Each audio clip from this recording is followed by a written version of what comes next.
topik berkaitan dengan maintenance fee. Maintenance fee bayaran wajib yang dipandang sepi. Jadi apa yang dimaksudkan dengan maintenance fee? Maintenance fee ni sebenarnya tuan-tuan puan adalah bayaran yang perlu dijelaskan ataupun yang perlu dibayar oleh pemilik-pemilik unit yang kebiasaannya tinggal di dalam kawasan gated and guarded ataupun pemilik-pemilik unit di kawasan berstrata. Berstrata ni maksud dia contoh macam rumah apartmen, rumah flat, rumah kondominium, dan juga kawasan yang gated and guarded ni contoh macam dekat kawasan perumahan sekarang ni kita dah biasa tengok lah rumah gated and guarded, rumah teres, rumah banglo ada, rumah semi-D ada kan, yang mana bayaran maintenance fee tersebut dikutip oleh pihak Joint Management Body ataupun JMB ataupun pihak Management Corporation ataupun satu lagi dipanggil Persatuan Penduduk ataupun RA. Ini tujuannya untuk menyelenggara bangunan ataupun menyelenggara kawasan kediaman tersebut. Dengan adanya bayaran maintenance fee tersebut, pihak Resident Association ataupun Persatuan Penduduk akan menggunakan duit yang telah dikutip untuk tujuan penyelenggaraan, untuk tujuan maintenance. Sebab tu kita panggil dia sebagai maintenance fee. Contohnya macam rumah gated and guarded ni kan biasanya ada security guard.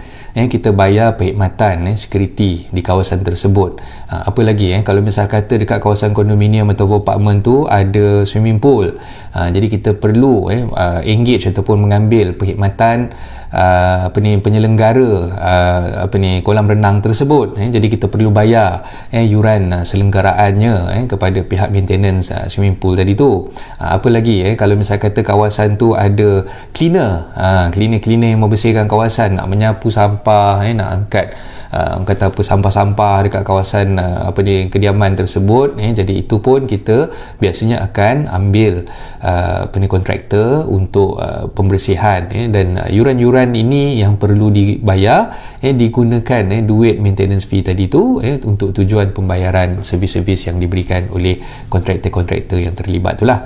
So sekarang ni kebanyakan daripada JMB, Management Corporation ataupun RA, Persatuan Penduduk yang menghadapi kesulitan, yang menghadapi masalah disebabkan ada segelintir daripada insan-insan yang tidak bertanggungjawab, tidak membayar maintenance fee tersebut, sehingga kan ada sesetengah Persatuan Penduduk ataupun kata Management Corporation JMB ni menghadapi masalah untuk melunaskan tunggakan-tunggakan bayaran yang sepatutnya dibayar kepada pihak security, yang sepatutnya dibayar kepada pihak kontraktor pembersihan, yang membersihkan kolam dan sebagainya. Jadi disebabkan ada segelintir yang tidak bertanggungjawab, tidak membayar maintenance fee tersebut, jadi mengakibatkan Persatuan Penduduk ataupun MC ataupun JMB tadi tak dapat nak melunaskan bayaran-bayaran yang perlu dibayar kepada kontraktor-kontraktor yang terlibat tadi.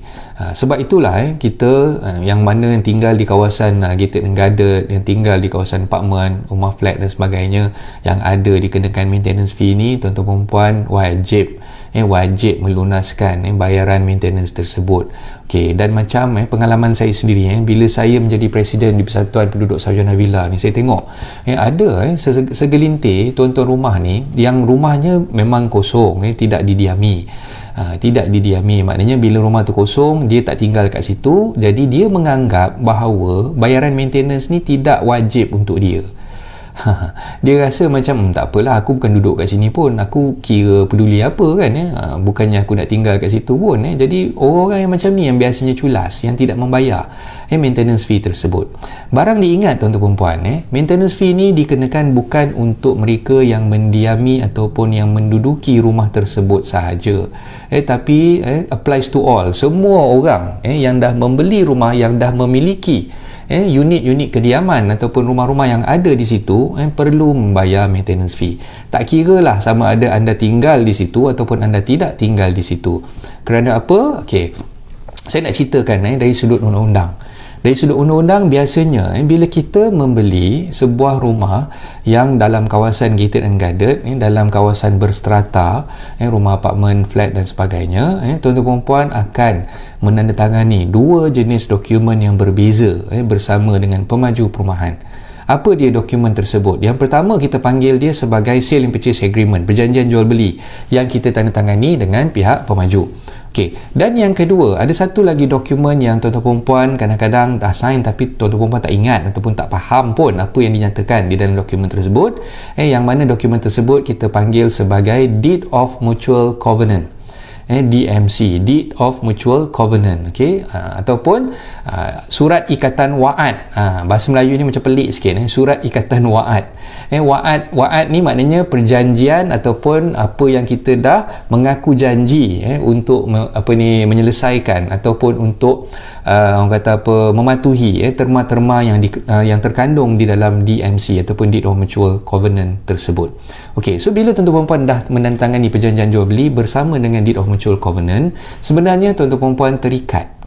Tuan-tuan perempuan terikat untuk mematuhi sebarang terma, sebarang klausa yang terkandung di dalam dua-dua dokumen tersebut.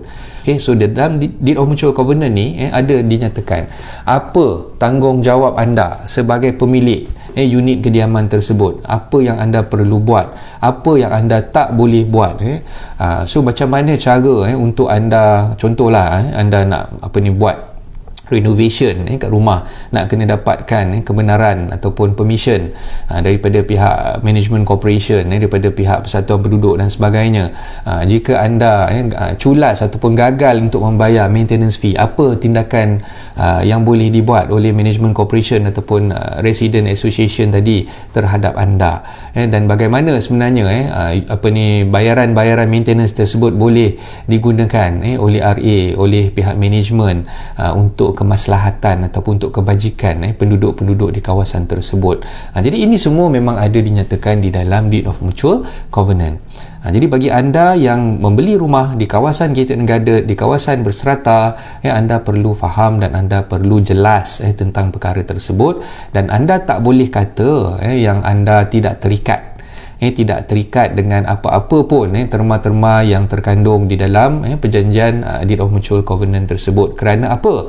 Kerana bila anda dah turunkan tanda tangan anda di situ, anda dah bersetuju untuk membeli unit kediaman di situ, maka anda akan terikat dengan kata apa, terma yang terkandung di dalam perjanjian tersebut. Okey, so mungkin ada di kalangan anda yang ada persoalan berkaitan dengan, kalau sekiranya saya ni pemilik yang membeli rumah tu secara subsale, beli rumah tu secara subsale, maka adakah saya juga terikat dengan Deed of Mutual Covenant sedangkan saya tidak menandatangani Deed of Mutual Covenant tersebut dengan pihak pemaju? Sebenarnya tuan-tuan puan, ada case law, ada case yang telah pun diputuskan oleh Mahkamah Persekutuan yang mana kalau anda membeli rumah secara subsale, anda juga terikat. Anda juga terikat dengan terma-terma yang terkandung di dalam Deed of Mutual Covenant walaupun anda tidak menandatangani Deed of Mutual Covenant tersebut. So memang dah ada decided case. Jadi anda jangan main-main. Kalau misalnya kata anda nak culas, anda tak nak bayar maintenance fee, anda kategorikan diri anda ni sebagai pemilik yang kedua, beli secara subsale sekalipun, anda tetap kena bayar maintenance fee. Anda masih lagi terikat dengan terma-terma yang terkandung di dalam Deed of Mutual Covenant tersebut. Jadi apa tindakan undang-undang ataupun apa tindakan yang boleh dibuat oleh pihak JMB, oleh pihak Management Corporation ataupun oleh pihak RA ni tadi sekiranya anda culas membayar maintenance fee tersebut? Okey, kebiasaannya pihak management akan mengeluarkan notis peringatan ataupun reminder kepada pemilik-pemilik unit yang gagal membayar maintenance fee. Okey, itu adalah langkah yang pertama yang dibuat.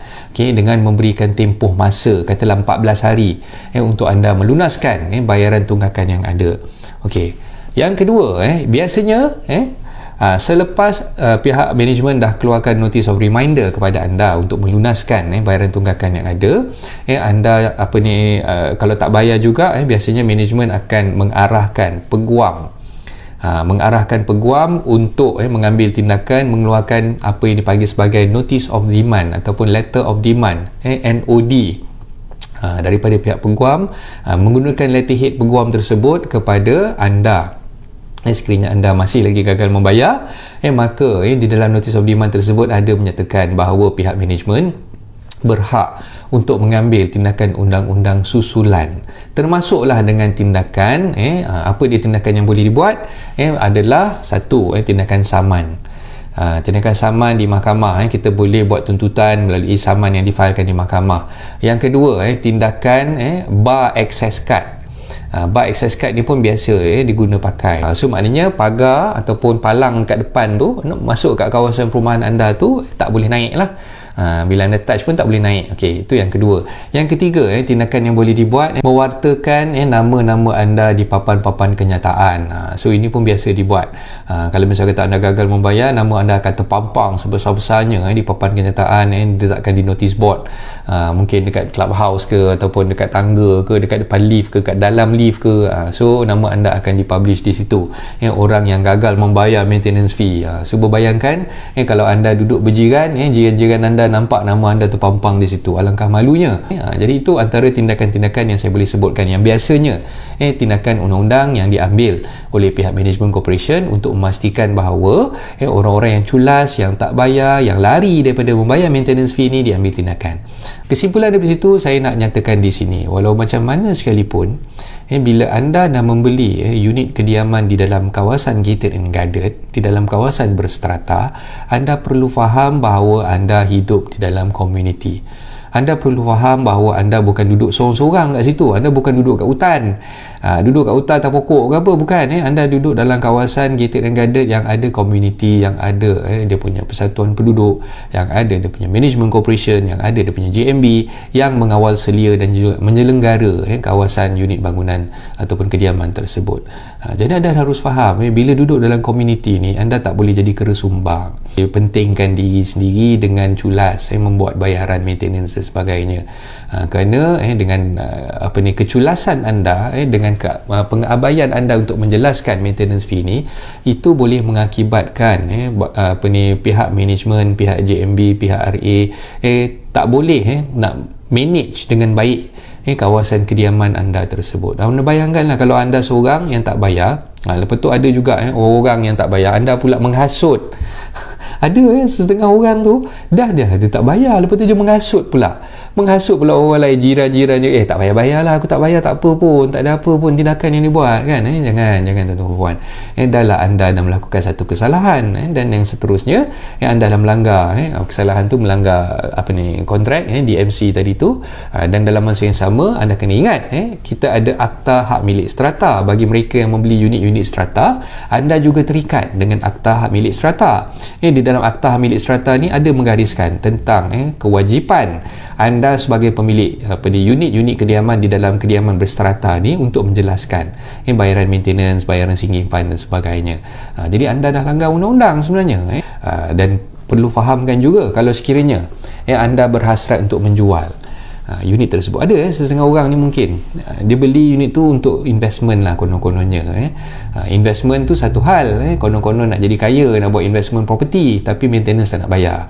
Banyak cantik muka dia kan. Lepas tu dia kata tak apa, aku nak jual dah unit ni. Okay. So kalau anda berhasrat untuk menjual, sebenarnya bila anda nak menjual unit tersebut, peguam yang menguruskan urusan jual beli tersebut perlu memastikan bahawa anda tidak ada apa-apa tunggakan dengan pihak JMB, dengan pihak RA ataupun dengan pihak MC.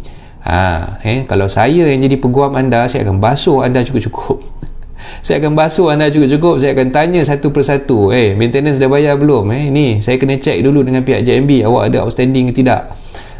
Awak ada outstanding ke tidak? Itu tanggungjawab saya sebagai seorang peguam untuk memastikan bahawa penjual yang nak menjual rumah mereka dah pun menjelaskan tunggakan-tunggakan yang ada, tunggakan utility bills, tunggakan maintenance, semua ni kena settlekan dulu, barulah hasil daripada jualan tersebut boleh dilepaskan kepada anda. Kalau misalnya tak ada tunggakan, peguam berhak untuk menggunakan duit yang ada dalam stakeholder manis dia tu untuk melunaskan dulu semua tunggakan-tunggakan yang ada. So saya assume semua fahamlah dengan apa yang saya terangkan. Assalamualaikum warahmatullahi taala wabarakatuh. Bye bye.